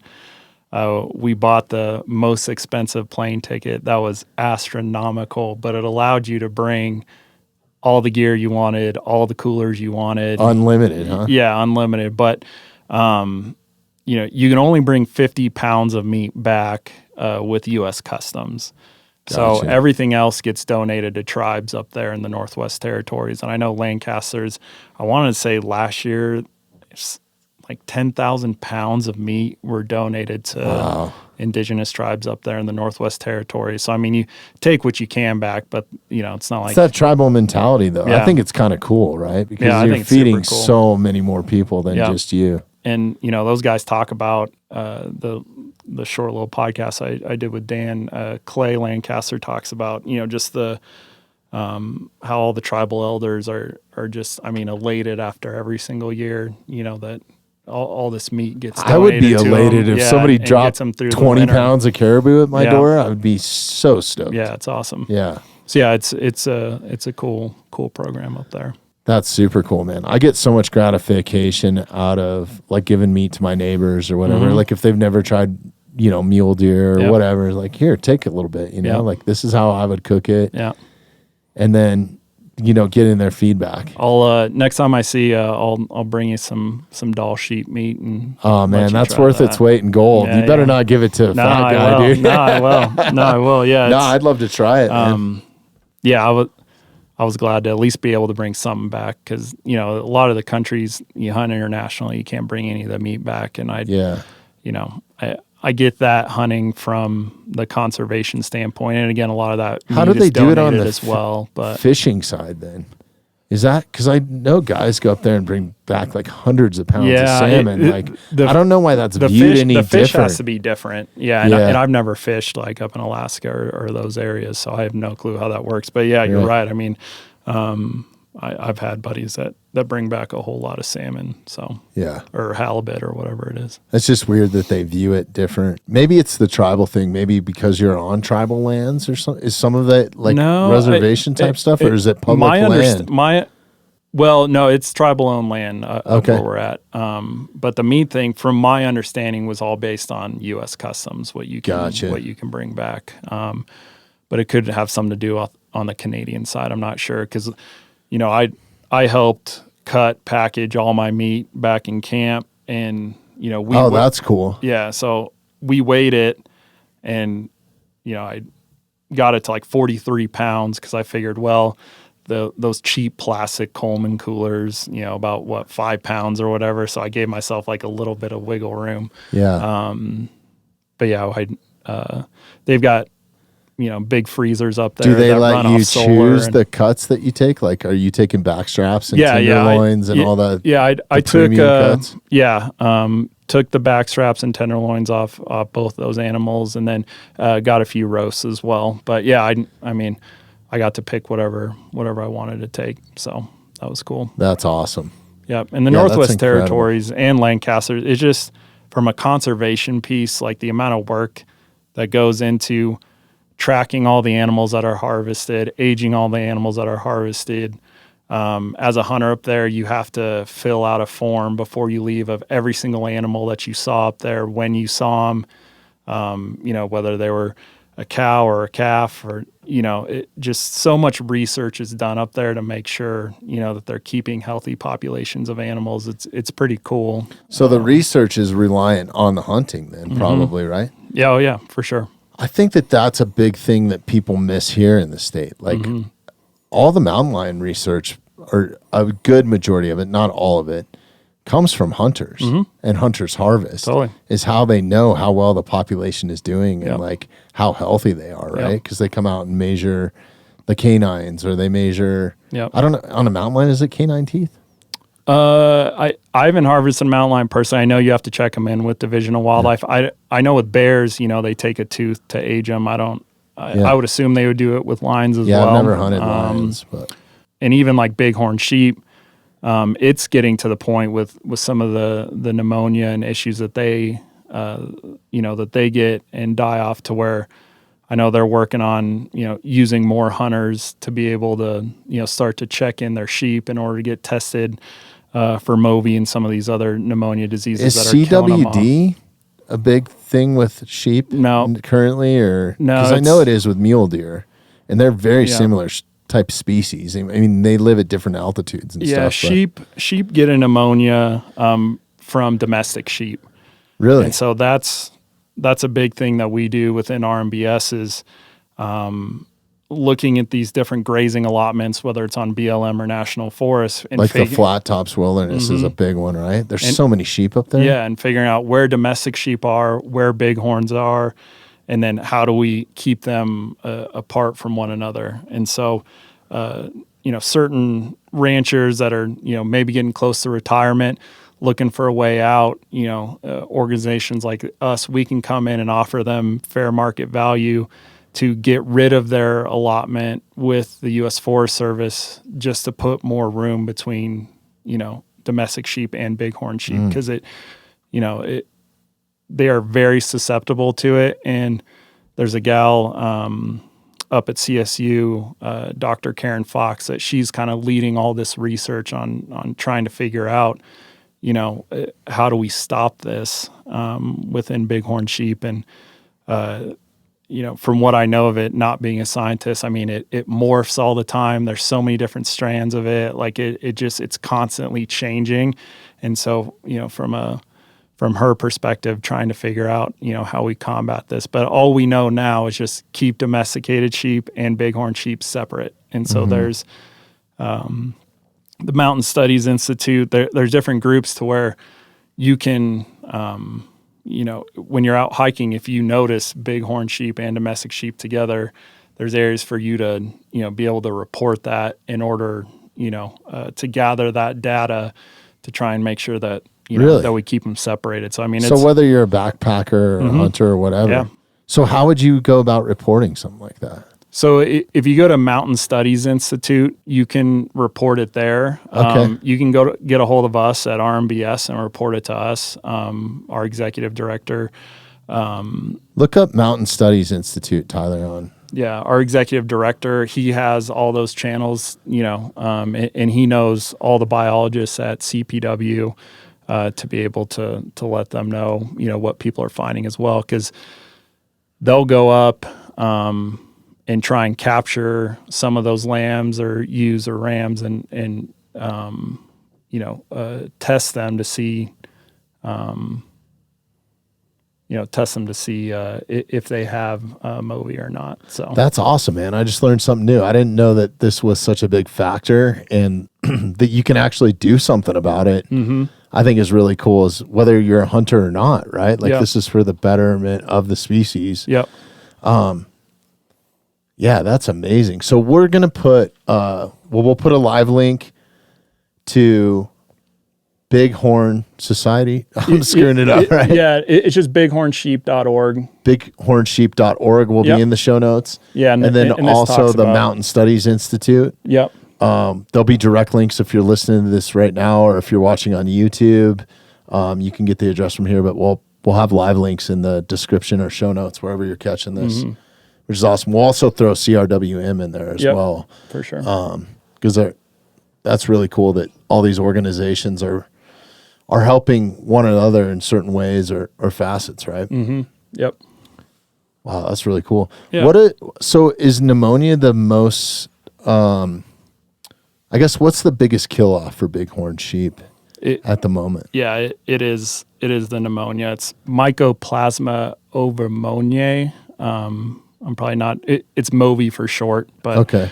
yeah, that's one of the major killers. Obviously, predators, mountain lions, contribute to that. But yeah, the pneumonia is the big one. And for whatever reason, just sheep have just really weak respiratory kind of immune systems, and they're super susceptible to it. Because I mean, obviously, domestic sheep they're carriers of it, but they don't die nearly at the rate that bighorn sheep do from it. So, yeah, that's crazy. So, going to a wild place like the Yukon or the Northwest Territories, is that? Mm-hmm. Yeah. Do they deal with some of these same issues with their sheep populations? Probably not, because there's not domesticated sheep. I mean, that's not wild that I've country. Yeah, not that I've heard of. I mean, and they're not going to have grazing allotments or anything like that up there. So, no, I've never. I've only lower 48 sheep populations is where we hear most about it. Because we have grazing allotments with Forest Service and BLM. Is there a transfer from predators that maybe are preying on domesticated sheep and then preying on bighorns? Because food is food to them. Yeah, right? As far as I know, that's not how it's happening. It's literally, because it's respiratory, it's domestic sheep as they're grazing, their saliva, snot, whatever it is, and then bighorn sheep come in. It's a true respiratory, I don't know but it's the liquid, it's the fluid either in their mouth or in their nasal passages. That's what. Man, it's so crazy, because them being at that altitude too, it's like respiratory is everything, right? And it's brutal. If you've ever looked up, or seen videos of lambs with MOVI and them, coughing. I mean, they basically cough themselves to death as their lungs fill up with fluid. It's tough to watch. I mean, it's, it's pretty frustrating to watch it and just, know that we're still trying to figure out how to combat it. Yeah, no, that's horrible, man. Like I've had pneumonia twice in my life, I think. And it was freaking horrible. Yeah. So I can't imagine like being at altitude outside. Mm-hmm. I mean, obviously they're animals, right? So it's a little bit different. But so I would imagine once it infects one member of that wild sheep herd, then they can then transfer it throughohout the herd, right? Yep. And I mean, they are a herd species, so they're grazing together. Yep. They're looking out for predators with one another. Yep.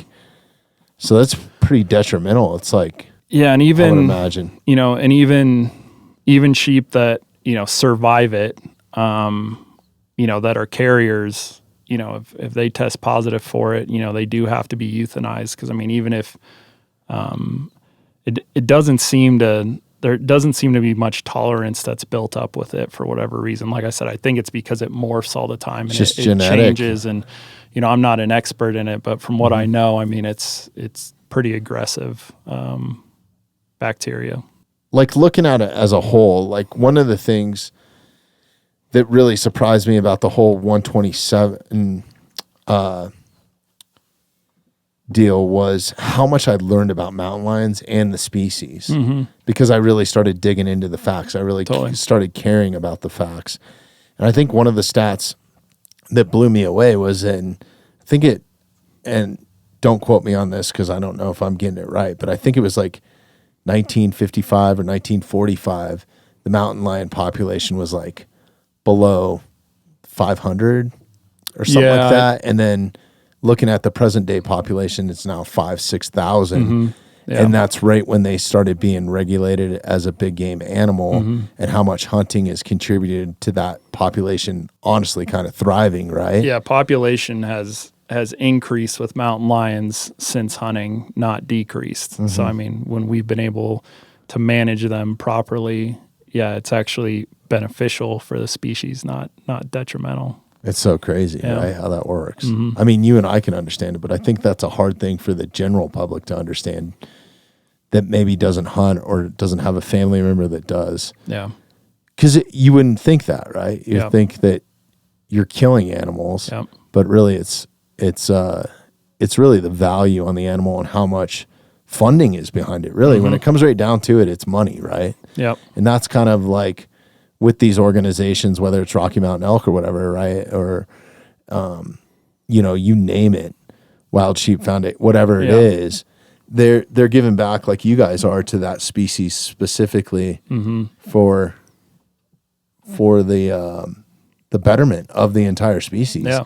But then that turns around and it helps the ecosystem in general, Yeah. right? Because if you much start more than just removing that animal. right, so like removing mountain lion hunting from, say that did pass, and there was a ban on mountain lion hunting in the state of Colorado, that would impact wild sheep tremendously, Yeah, right? for Because sure. now you don't have a controlled predator Yep. that can then harvest Yep. as many or eat as many animals as it wants. And in the end too, I mean, it's, I guess they can still do that, but those predators are not managed yeah. at a certain point, right? Yeah, They no. start to outnumber. And in the end, like we know eventually, like they're gonna have to be managed. Whether it's California or some of the other states where they've outlawed mountain lion hunting. I mean, people don't know about it, but they're still being managed by the state. Yeah, there's mercenaries basically that are killing them and then throwing them in a dumpster because you can't. Exactly. They're not being consumed. People think that they're saving something and you're not. It's actually more wasteful when you think about it because there's no funding coming from it. Like you said, the animal, isn't prepared for human consumption. It just feels dirty. It's the worst. And not only that, like the human wildlife conflict jumps up drastically. Like if you look at mountain lion attacks and wildlife conflict in the state of California compared to some of these other states where they're hunted, because the animals become complacent. They don't view humans as a threat, right? Yep. So then it's kind of like, for example, coming here to Evergreen or to Estes Park and dealing with elk. Like elk on the western slope, like you can't even come close to getting. They wind you and they're gone, right? Because they're hunted. Yeah. And then you're on the golf course here in Evergreen and you literally have to go around the elk. Like you could walk up and touch them if you were dumb enough. Yeah, it's crazy. To like, Yeah. I do it all the time. Just walking my dog. I'm like, shit, I can't go on the trail I want because, well, I did it last night. I was out walking the dog. The golf course was closed. I was cutting up the golf course. And I probably shouldn't be saying this publicly, breaking the law. But me and my son go on and play the back holes after they pull the stakes at night. Yeah. And we lost some balls the other night because we're not very good golfers. So I was going to retrieve those balls. And I was like, shit, there's a bull there. Like, I'm not even getting a chance. Like, literally, you can walk right up to these elk. crazy. And I've seen people do it, like with their iPhones out or whatever, That's stupid. But it's the exact opposite. When you throw, when they start to view humans as a threat, it's amazing what happens to those animals. And how much they realize, okay, we don't want anything to do with these humans, whether they're a threat or not. They're viewed as a threat, right? Yeah, and just the work that houndsmen do, for mountain lion research. I mean, like how they color mountain lions, how they get all their data, how C.R.W. does their studies is by using houndsmen that go and tree these lions. Like, but that also they hire the houndsmen to do the job. Yeah, right? and it's what, again, kind of instills that fear also within the lion of, humans, dogs means this for me, but it's also how we're saving them as well is by using those tools. And, obviously hunting is another piece to that, but huge part. I hope that we can just keep the guardrails on it, like I hope that people can understand the value. It's much more than just a guy going out into the woods with his rifle. Totally. There's so many more parts and pieces to it. Like I recently, and I'm really bummed to say this publicly. I didn't get a chance to hunt at all this season. Oh, yeah. Not yet. So I bought an elk tag, a deer tag. I think those are the only two. I don't think I did the add-on bear, and I didn't step in to the woods one time with my bow in my hands too busy. in September. Yeah, I was too busy. Yeah. I was going to go, but it was the week of the school thing, and I felt like I just needed to be here for the family. It wasn't like, for sure. see you guys, I'm going hunting for no. my own good. Yeah. You know, it was like, I need to be here. Other than that, I would have gone. Yeah. But then it broke my heart seeing the big game harvest thing come up. I was like, oh, man. Yeah. I'd have nothing to report other than I gave you guys $100 and didn't even get the opportunity to even step into the woods with my bow, you know? So, but I guess to take it back to what I was originally saying is like that big game harvest means so much to CPW and how they manage, you know, what's happening with these animals and stuff. When you get those surveys, like do your best to, you know, fill them out and, you know, cause that all goes towards their research as well. So. Absolutely. Hey, I got to take a break real quick, man. Yeah, I've been hydrating, and then we'll come back and we'll close this thing out. Sounds good, All man. right. If you're not checking out the Mountainside Podcast on YouTube, you absolutely should be. If you like the content that we create here and you want to help support the podcast, please take a moment, subscribe to us on YouTube, and hit that notification bell. The Bighorn Sheep Monitoring Program. I just want to make sure I had it correct. So. Yeah, thanks for doing that. We'll make sure that that's the link. It's in the show notes. We're I'll back. text it to you. Thank you, dude. Sorry. No. I've been hydrating like a mug lately. I've been trying to be conscious of that just because, man, when I'm on the road, I'm the worst. And like working, you start working those long days. It's like, dude, did I drink water today? Totally. Like maybe one bottle. It's like, totally. It's not good for you. Yeah. So, yeah, when I'm home, I'm much better at it. Yeah. But I'm also have a 47-year-old man's bladder, so I get it. Gotta go, dude. Yeah, I get it. Yeah, I hate having to wake up in the middle of the night to pee. Now I never used to have to do that, but sucks, man. That and just age is not fun. No, for sure. But I still feel young, dude. Yeah. I can still get after it. Oh, yeah. Honestly, like I'm probably in better shape now than I've been. Than I definitely was like in my 20s and 30s, man, just because I'm more conscious. I think a lot of it has to do with alcohol too. Oh, yeah. Like I finished that bottle of scotch that you guys brought me for sure. Balvenie? Yeah, I saved the bottle so I could get another Nice. one. I got to replace it. That was good. I think I started it with you guys and then finished it with Brandon Gertz one night. Nice. Yeah. Well, I mean, as you get older, you drink with friends or whatever to enjoy like that time together, not to just get hammered, right? You know, and that also helps with, you know, staying in shape and it helps a ton. Yeah, it's cool because all my friends are getting older now, so it's like you some of my old drinking buddies. It's like I went to dinner the other night with a friend and we didn't have one drink the whole time. I was so happy. It was like, oh, now I don't have to pay for this for 3 days, dude. For sure. Like, just the setbacks that it gives me in the gym and in health in general. Yeah. Like, you know, once you start like tracking your sleep, like I don't know if you track your sleep or anything, but it fucking wrecks my brother-in-law works for Aura for the rings, and I've had him before, and it's really disheartening, you know, if you have a few drinks and just then the next morning, basically, you know, your phone's like, what are you doing? You're going to die. Like, stop. Don't do whatever you did all last night. Yeah. But just don't sleep.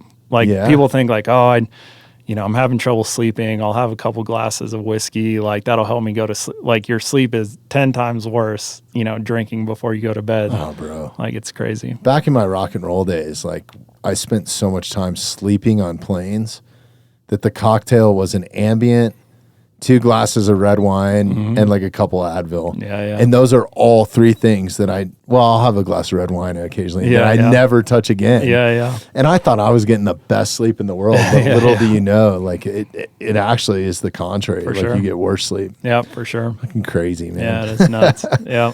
And I was living on that for a couple years, dude. Like just brutal. I'm like, I wonder how many years that shaved off my life, you know? Yeah.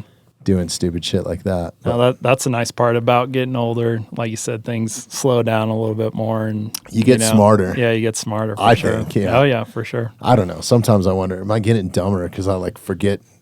I don't know. Do you have any memory trouble at all? Like occasionally I do. Like sometimes I can't remember like maybe a little bit conversation more, that I had. than I did before, I mean, for me, it's more, I just like joints being sore. Like, you know, if I had a harder workout, you know, and I trained super hard before going to Northwest Territories, and I'd, you know, coming back, then it's keeping the motivation to keep going, because I don't have like this big hunt like to look forward to. But yeah, I mean, you just don't recover like you used to. Yeah, I gotta have motivation. I gotta have something that I'm training for, and normally it's hunting. Yep, for right, sure. like that September time. Yep. But yeah, keeping that at the forefront of the mind, definitely that fuel has helped, because it's so much nicer just to sit on the couch and watch football. Yeah, for sure. You know, with all the snacks and everything, and it's a whole thing. But man, it's just like, that's 4 hours of your life that you're never going to get back. Yeah.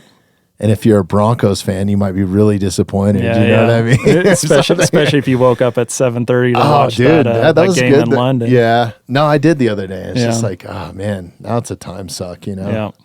Yeah. But I love it too. I love me some Broncos. I love watching football. It's good to have balance, but like you said, I mean, you start to, as you get older too, I think that's another thing you realize, like your time is limited. You know, you've only got so much time, you know, to do the things that you want to do, spend the time with friends and family, and, you know, it doesn't seem like you have an infinite amount of it anymore. That's honestly why I enjoy this so much. Because I don't, and I talk about it every episode now, but I really enjoy this, and why I continue to do it, because it's not like I'm not making hundreds of millions of dollars like some people are doing it, you know, but I genuinely enjoy, like, as much as we've been friends the last few years, like I've probably known you 3 or 4 years now, right? Yeah. Probably around there. I've never got to spend this quality time with you, you know, that's uninterrupted. Like, I know Taylor very well because of the hour and a half that I spent with her.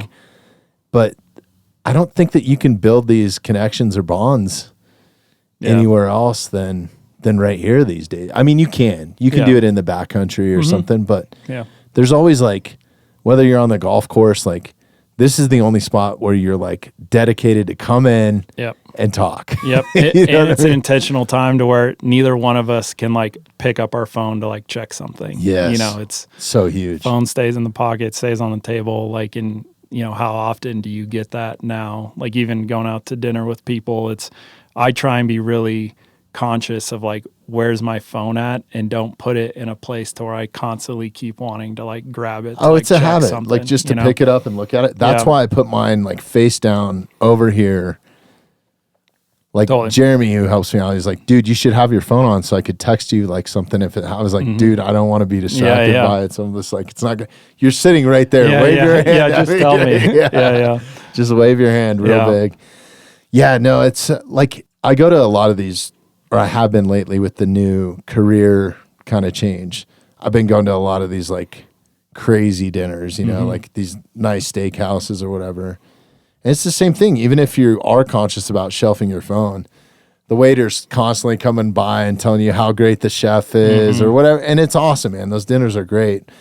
But then you start going with a group of people, and now it's escalated. Like, you don't have the same connection, you know, like, I think that's why I enjoy doing this so much. For sure. It's just this that happens right here. Yeah, so definitely. I encourage people, start a podcast for that, not for the monetary. Yeah, for sure. Right? No.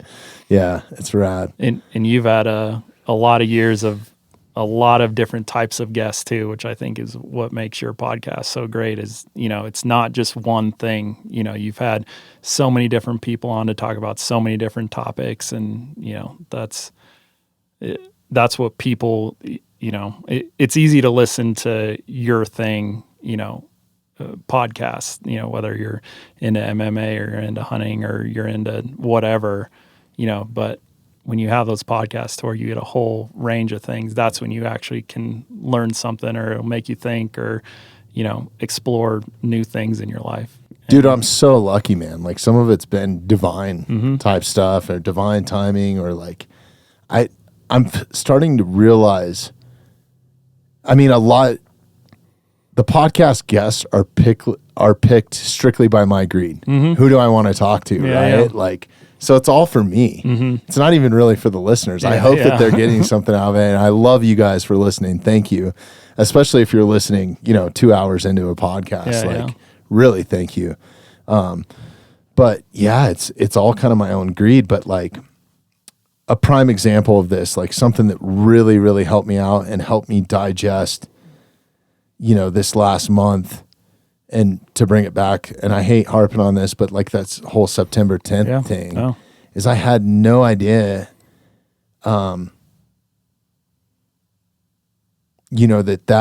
that divine moment of having Brandon Young sit in here and having his daughter experience what she experienced, and then asking them to come on and help me process it. Like that amount of education is something that you cannot read in a book. Totally. You cannot experience it from what the media is telling you or how to process what, not even a counselor. Yeah. I don't think, like, even if they're trained in, treating PTSD or whatever, right? Neurophysiology, you could go down a million rabbit holes.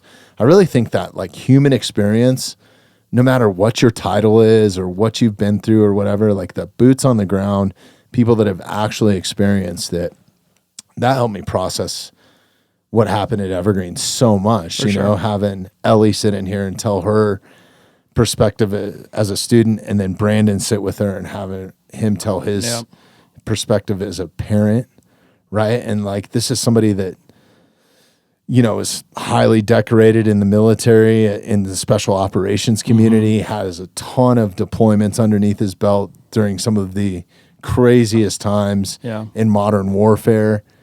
And, as a U.S. Army Ranger, and him sitting there saying, this is the worst thing that's ever happened to me, was having my kids involved in something like this. Those sort of things that have happened right here in this studio are like, they're unexplainable, man. Like it's really, really cool how much this podcast has helped me. Yeah. And if it wasn't for the audience, like the audience has helped me, because if they weren't listening, I wouldn't be able to afford to do this, right? Like, or if we didn't have the sponsors backing us, and those listeners then turning around and buying the products or whatever, right? Yeah. Like, it's cool because it's a win-win-win. I hope everybody's winning that's listening, including, having the guests in. I hope that they're getting something out of it. Yeah.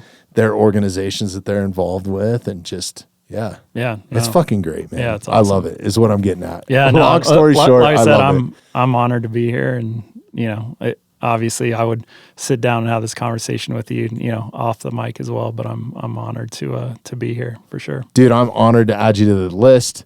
We got to get you to sign the door. I think let's end on that note, but you got to come back more often, dude. Man, this has been awesome today. So thank you. We've been at it a few hours, and yeah, man, I really value your friendship first and foremost, but also what you do for the community. Any websites that you want to shout out that we haven't already? We'll definitely have links to everything that we talked about today. Your personal Instagram. Yeah, I mean, my personal is Adam Hunts for Food. Whether you follow me or not, that I would more say, go check out Rocky Mountain Bighorn, bighornsheep.org. I'll text you the link for the Mountain Studies Institute for their sheep monitoring program. Obviously C.R.W.M. But yes, absolutely. And then War Party Movement, War Party Ranch, all those organizations. We'll put links to all those organizations because they're all great. They're all organizations that I get behind and back. The other thing too, I think that we should bring up is like with Bighorn Sheep, what is the biggest way that the general public can help? Is it donations, or is it being part of advocacy, or the ballot box, or I mean all the above, but I would say become a member of RMBS if you care about bighorn sheep, if you care about our ability to hunt them, and to be able to keep the populations thriving, for future generations. I'd say just become a member. It's not that expensive. Become a member. We have different tiers of membership, that get you different stuff. But that way you stay informed whether, our magazine that we send to you with your membership, the email newsletters, social media, our new website that's coming out. it all helps, for our efforts, between research and, like I said, what we do with CPW and the money that we give them and their biologists. So yeah, I'd say that's the biggest way. Just become a member, and then there's just a lot of cool perks from that. Between our rendezvous, the life member, we always have for our life members, we have a special event the day before our rendezvous, and that's a really cool time, and we try and do something extra special for our life members. So as far as life memberships go to conservation organizations, we're one of the cheapest. So, you can become a life member with all those perks without having to necessarily spend a ton of money. That's incredible. So when you guys are redoing the website, I'd love to connect you with my buddy Jason Loftus. Okay. He takes my favorite wildlife photos of all time. Nice. And I shout him out. We've had him on the podcast a couple times too, so he's in the community, you know, so I can connect you guys. Yeah, but awesome. He took one of my favorite photos of his is of a bighorn sheep. I don't know that it was in Colorado, but look up. Yeah, it's Untamed Images. Scroll down, Tyler, real quick. So this guy is freaking amazing. Yeah, I think I follow him, because of you. Yeah. And incredible, dude. His stuff is awesome. Yeah, let's wrap this up, but we'll keep looking at this. Cool. Adam, thank you so much, brother. Good seeing you, man. I love you, man. Thanks for everything that you're doing. And thanks everybody for listening. Tyler, take us away. Thanks for listening to the Mountainside Podcast. If you haven't had a chance to do this already, please take a moment, follow, like, subscribe, or rate on whatever platform you catch the Mountainside Podcast at. If you'd like some more information on upcoming episodes, safety tips, access to all of our affiliates, and all the badass discounts that we get here at the Mountainside Podcast, check out themountainsidepodcast.com.